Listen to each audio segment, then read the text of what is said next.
Hey everyone, welcome back to my channel. I'm Munif, a self-made multimillionaire with multiple brick and mortar businesses that have closed billions of dollars of sales. I'm not here to sell you anything so you can just chill out. I'm here to teach you how to become successful by sharing the things that I have learned throughout my life. If you're new here, please go ahead and subscribe and smash that like button for the YouTube algorithm to react to this video.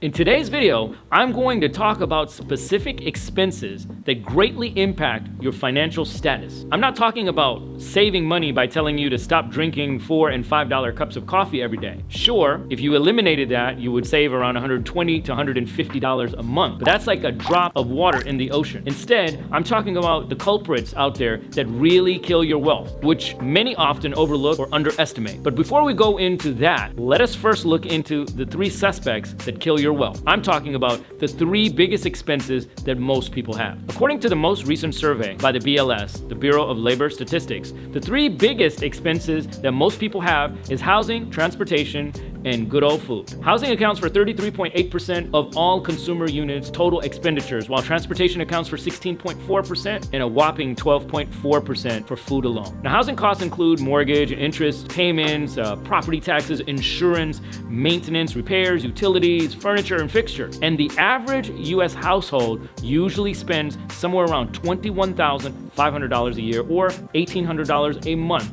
on these type of costs alone. On the other hand, transportation includes vehicle purchase or auto loan payments, gas, oil, and other fuel costs, car insurance repairs, maintenance, and other transportation costs in case of things like vacation or a bus ride or train ticket. Everything is transportation. The average cost per household is around $10,000 a year or $820 per month for transportation alone. Now, lastly, let's look at food costs. Well, basically, it's the cost you spend on your groceries, your food deliveries, and yeah, even the cost of your coffee. On average, the U.S. household spends around $7,400 a year on food costs, and it could vary depending on your location and your salary. In fact, according to the survey, households earning $70,000 to $90,000 a year spend twice on food compared to those earning less than $15,000 a year. Now, here's the question. Which of these three suspects are going to go on trial first? I bet most of you say housing costs. But no, today I will be talking about transportation costs. This is because transportation costs are often overlooked. After all, it's always being overshadowed by the biggest cost, which is housing. So let's look into different YouTube channels about financial literacy. You'll definitely see a ton of videos that talk about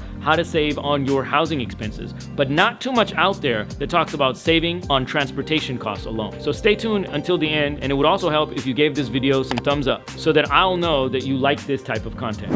According to the Hedges Company, the projected number of registered vehicles in the US this year is about 290.8 million cars. While 24% of American households own 3 or more cars or light vehicles, there's only 9% of US households that don't own a vehicle. Overall, the number of individuals owning a personal car or belonging to a household with at least one vehicle accounts for 88% of the population. This shows how much people love buying cars, whether it is used for work or just to show off. But have you ever stopped for a moment and considered whether owning multiple cars is really helping you or maybe hurting you more, especially financially? This might not be relevant for those earning millions a year, but lower and middle income earners need to take the time and understand how much the lifetime cost of owning a car is. So now let's break down one by one what the cost of owning a vehicle is. First, the cost of purchasing a car. Statistica says the average price of a used vehicle is $28,000, while according to recent data from the Kelley Blue Book, the average cost of a car is now $48,301. Remember that most people can't afford to buy a car with an upfront payment of these amounts. So most of the time, people end up financing it, which will be an additional cost of owning a car. This brings us to the second cost of owning a car, financing charges. According to Experian, 83.67% of new vehicles and 40.28% of used vehicles this year are going to be financed. While the average loan payment for the new vehicle is $667 a month or $8,004 a year, and $515 a month for a used car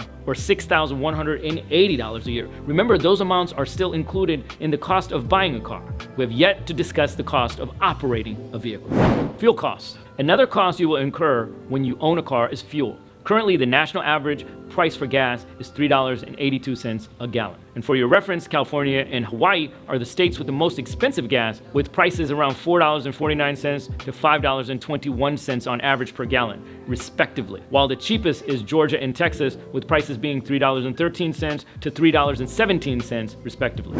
Next, there is taxes and registration fee. If you own a vehicle, you must pay registration fees yearly, and the cost usually varies depending on where you are. It could be a flat rate or a rate based on the weight or horsepower or even age of the vehicle. For your reference, Oregon has the highest registration fees, ranging from $268.50 to $636.50 for the first registration. The cheapest is in Arizona with $8 plus a public safety fee of $32, making it a total of $40. Another cost you need to pay when you own your own car is maintenance fees. According to AAA, the average routine maintenance price is about $9.68 per mile for this year. The annual average repair costs are $14,025. And of course, these numbers are all averages. It could be lower, it could be higher, depending on your location and what type of vehicle you drive. But still, this is a cost that you really can't compromise, because doing routine maintenance will save you from even higher repair costs later. Another additional cost you will incur is insurance costs. No matter how careful you drive, there are times that you just won't be able to avoid a car accident. In fact, in the US, approximately around 17,250 traffic crashes happen each day nationally. This is what makes insurance costs so important. On average, the full coverage for a car insurance amount is about $17,771 per year. Lastly, insurance. So let's say you spend about $200 a month on maintenance. Roughly speaking, you would be at $2,625. And lastly, let's include $1,700 for insurance. You're spending about $12,400 a year. This is a small amount. Your total cost a year is somewhere around $12,440. That's not a small amount at all. And that was said that a standard car would last 12 years or 200,000 miles then, which would be around $149,280. And of course, these are rough estimates based on average costs, which could be lower or higher. Forbes said that it could be around $275,000. This might be an insignificant number for high-income earners, but for low or middle-class earners, this amount is a huge chunk of their finances. Now that you have a general idea of how much your car costs for its lifetime, let's discuss how you can save on these costs. First, when it comes to purchasing a new car and financing it, I have always emphasized this in my previous video, but what I will say again is never buy a car when you cannot afford at least a 20% down payment and a 4-year term loan. And the monthly cost should only take up about 10% of your monthly income. The shorter your term, the more you save in paying interest. So don't be deceived by lesser monthly payment. And if you have a very poor credit score, I suggest you never buy one until you improve your credit score. Just imagine paying 11.86% interest when your credit score is only 620 to 659. It's almost suicidal.